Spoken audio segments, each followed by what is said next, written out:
The crisis of credit, visualized. What is the credit crisis? It's a worldwide financial fiasco involving terms you've probably heard like subprime mortgages, collateralized debt obligations, frozen credit markets, and credit default swaps. Who's affected? Everyone. How did it happen? Here's how. The credit crisis brings two groups of people together, homeowners and investors. Homeowners represent their mortgages, and investors represent their money. These mortgages represent houses, and this money represents large institutions like pension funds, insurance companies, sovereign funds, mutual funds, etc. These groups are brought together through the financial system, a bunch of banks and brokers commonly known as Wall Street. While it may not seem like it, these banks on Wall Street are closely connected to these houses on Main Street.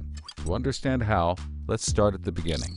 Years ago, the investors are sitting on their pile of money, looking for a good investment to turn into more money. Traditionally, they go to the U.S. Federal Reserve, where they buy Treasury bills, believed to be the safest investment. But in the wake of the dot-com bust in September 11th, Federal Reserve Chairman Alan Greenspan lowers interest rates to only 1% to keep the economy strong. 1% is a very low return on investment, so the investors say, no thanks. On the flip side, this means banks on Wall Street can borrow from the Fed for only 1%.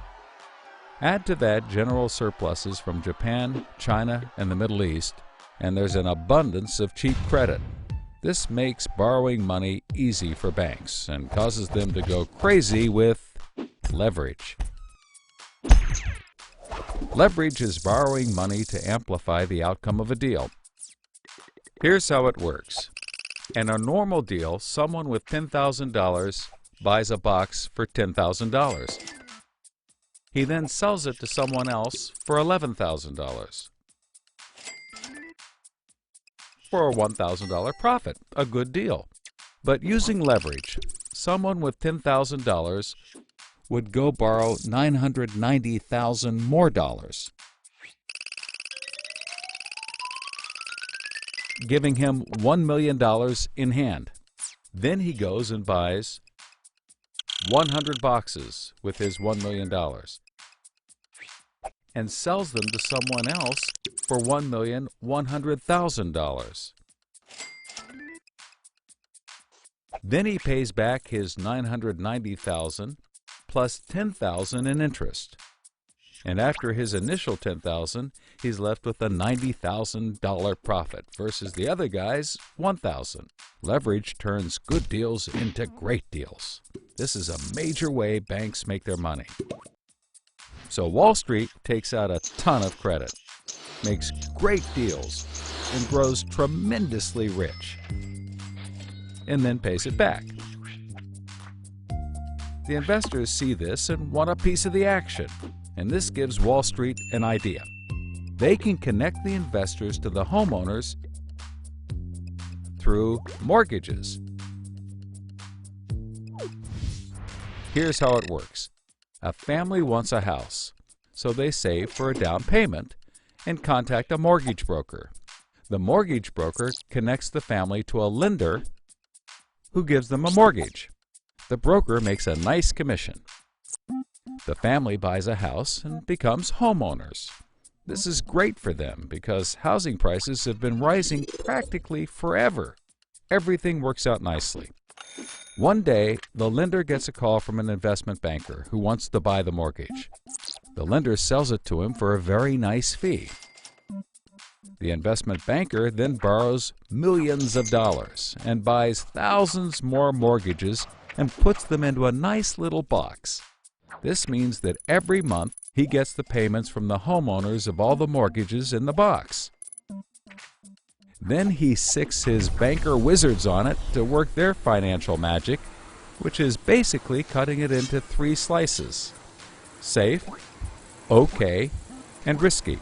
They pack the slices back up in the box and call it a collateralized debt obligation, or CDO. A CDO works like 3 cascading trays.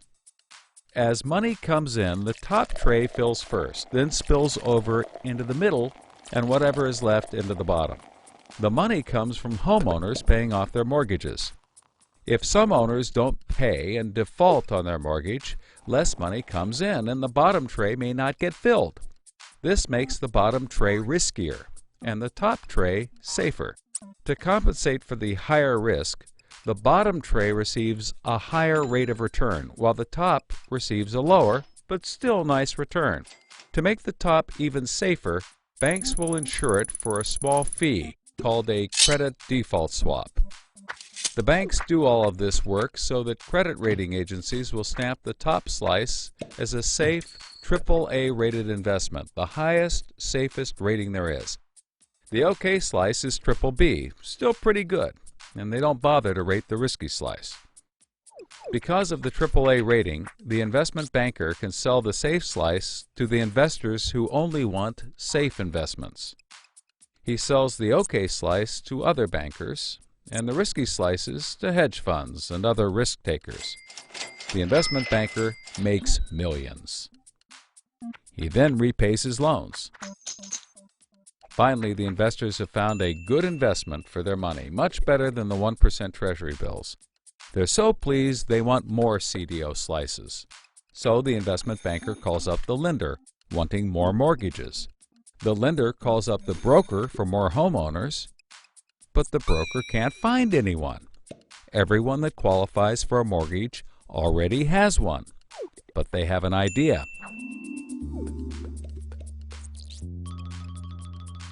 When homeowners default on their mortgage, the lender gets the house, and houses are always increasing in value. Since they're covered if the homeowners default, lenders can start adding risk to new mortgages, not requiring down payments, no proof of income, no documents at all. And that's exactly what they did. So instead of lending to responsible homeowners, called prime mortgages, they started to get some that were, well, less responsible. These are subprime mortgages. This is the turning point.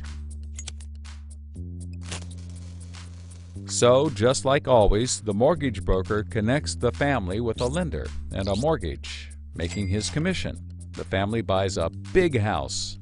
The lender sells the mortgage to the investment banker,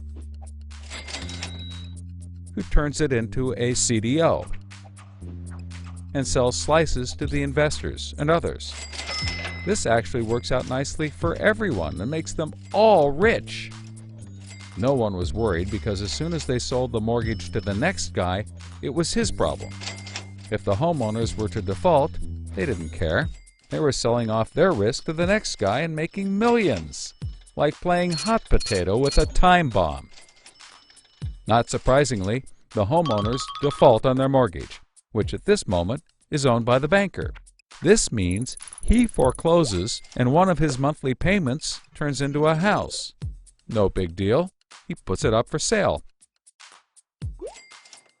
But more and more of his monthly payments turn into houses. Now there are so many houses for sale on the market, creating more supply than there is demand, and housing prices aren't rising anymore. In fact, they plummet. This creates an interesting problem for homeowners still paying their mortgages. As all the houses in their neighborhood go up for sale, the value of their house goes down, and they start to wonder why they're paying back their $300,000 mortgage when the house is now worth only $90,000. They decide that it doesn't make sense to continue paying, even though they can afford to, and they walk away from their house. Default rates sweep the country, and prices plummet. Now the investment banker is basically holding a box full of worthless houses. He calls up his buddy the investor to sell his CDO, but the investor isn't stupid and says, no thanks. He knows that the stream of money isn't even a dribble anymore.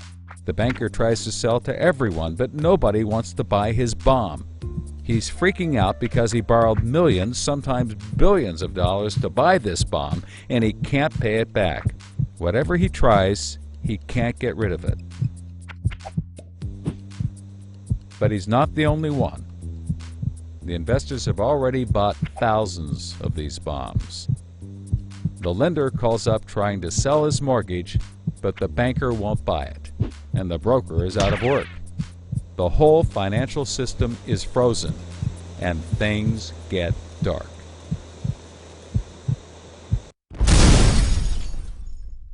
Everybody starts going bankrupt. But that's not all. The investor calls up the homeowner and tells him that his investments are worthless. And you can begin to see how the crisis flows in a cycle. Welcome to the crisis of credit.